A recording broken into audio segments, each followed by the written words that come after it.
Let's go! I activate my spell card. A hero lives! It's a charming clip, I'm not even gonna lie. Can you do that? Can you whiz me up?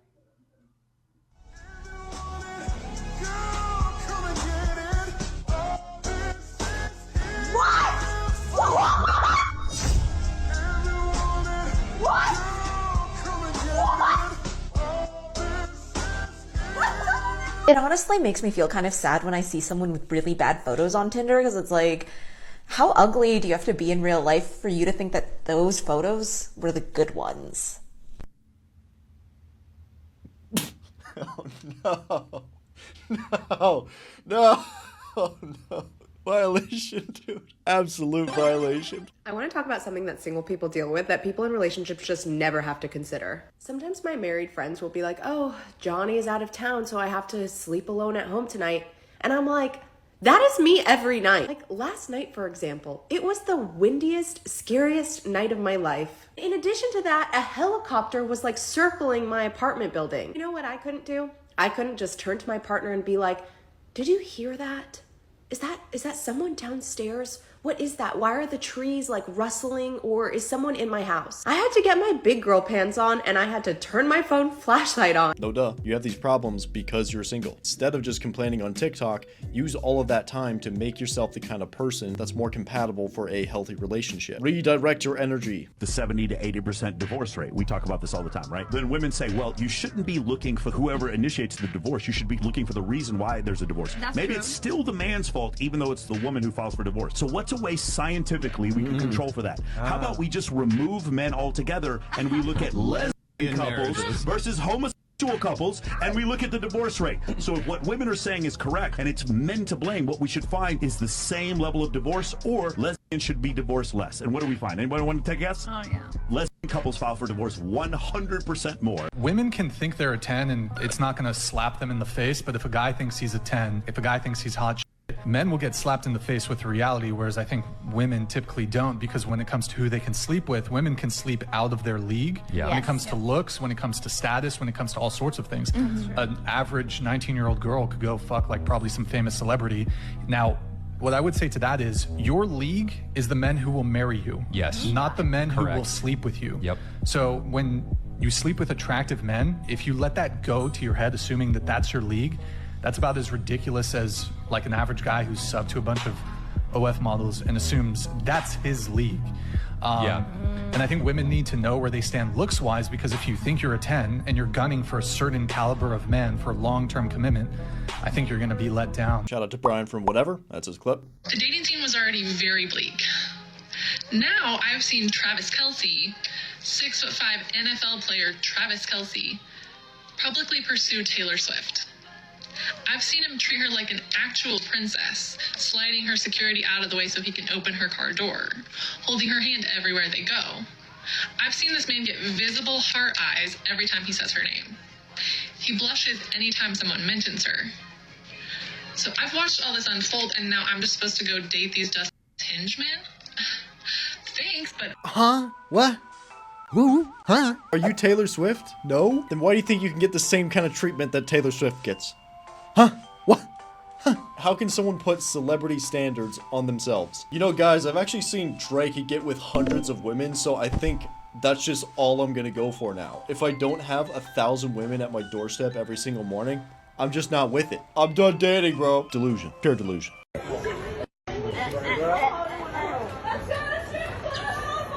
Strip club is where we going, bro. This guy crazy. Female hyper users of Instagram are also, they're sadistic, Machiavellian, psychopathic, and narcissistic, and they optimize for short-term mating strategies. So they're promiscuous, and that's a marker for antisocial behavior. Antisocial people, broadly speaking, have more sexual partners. They start engaging in sex earlier. They're more callous in their utilization of themselves than others. And so... Would you call that toxic femininity? Is there such a thing as toxic femininity? We know what toxic femininity is. It's the female version of antisocial behavior is reputation savaging. Yeah.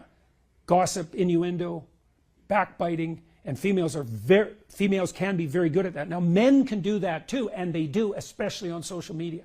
But it's definitely the case that social media enables female antisocial type behavior. Clearly. Yeah, that is not surprising at all. It's definitely going to be the same for some dudes that are within the kind of dark triad traits. But the thing is, most women are able to participate in all the social media, dating apps, and all this kind of stuff where they have that abundance. But not very many men have that same level of abundance. Absolutely enables women more so than men. I think women are mistaking wanting to be a trad wife and a stay-at-home girlfriend with just wanting universal basic income. Women are getting on this app and being like, I'm so tired from all this endless labor and minimal reward and these high costs of living. I wish a man would just provide for me. There is a man that should be providing for you. He should be providing for all of us. His name is Joe Biden. There's some women, of course, that just want to sit around all day and just do nothing. But I don't think the majority of the trad wives are that way. A hard-working person will always be a valuable person. Doesn't matter the gender. Being a proper stay-at-home wife or stay-at-home mom takes a lot of hard work. There's so much day-to-day knowledge that you need to have in order to be super efficient at it. Just being a good wife, being supportive as possible, doing every single thing you can to make sure your man is happy, being his piece, figuring out all the fine details of what he likes, being a good mom, fine-tuning all the recipes, making sure the children's health is on point, cleaning the house, making sure it's not a dirty environment for children to be raised in, looking after the emotionality of your children, taking care of them. It's a huge job. Hard work for everyone. How much does a wedding ring have to cost? Baby, it could be $50. It really doesn't matter. I just want to be in love. I want to be genuine. I want a happy, healthy marriage. So the ring, I mean, the cost of the ring, it really doesn't mean anything because it's not like I'm going to go sell it. But the ring is just a symbol of my commitment to my man. So however much he can really afford, whatever he feels like he wants to give me, I think that's better than, listen, these have 3 kids with no marriage. So I'd rather the ring and my man than the cost of it. That don't matter to me. So, like, he could give you a ring pop and you would... Baby, take me to the courthouse with that ring pop. Thank you. Hello. The attitude is wifey, but the outfit is not, okay? You look like you can't swim. You look like you can swim. March. Goddamn whale. For sure. I'm drunk, but it's my birthday, and I just felt like I needed to get that out there. Don't have kids. I love you so much, and do what's best for you.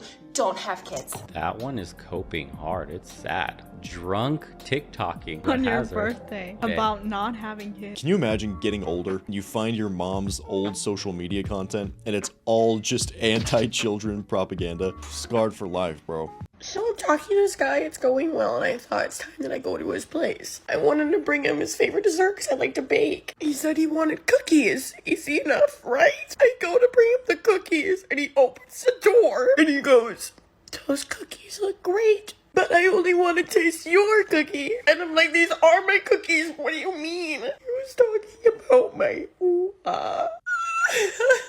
I am about to go on a date. I don't really want to go out on a date, but I feel like it's good to go out there and meet people. Like I just want to hook up on the couch with someone I know.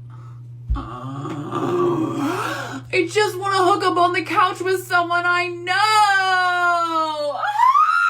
But everyone I know is emotionally unstable. So I have to go out there and meet new people with a martini in my hand and tell them how many siblings I have. Can't wait. I really think this is what most people are looking for, no matter what the media tells you. Having a long-term partner that you can really tackle life with. The thing about that is, it takes actual time and effort. It's not something that you just get. You can't just pick it up from Walmart. You're not going to find a ready-made relationship just ready to go. It takes months and years to build that level of connection. The problem nowadays is everyone wants everything immediately, and they don't want to work for anything. Oh, that sounds good, so I should just have it. It should just be here. It should Amazon Prime to me in 2 days. No. That's not how it works. The truly valuable things in life are things you work for. What's your name? Giovanni. Yaretsi. Alright, so today we're doing the loyalty test. Yeah, I got 2 minutes to switch phones and just to go through it. Ready? Yeah. Alright. Yo, they're shaking already. Yeah, no. She nervous? She's shaking. Oh, delete it. Let's let off face. That's wrong. Who? You're telling me you love him. Oh.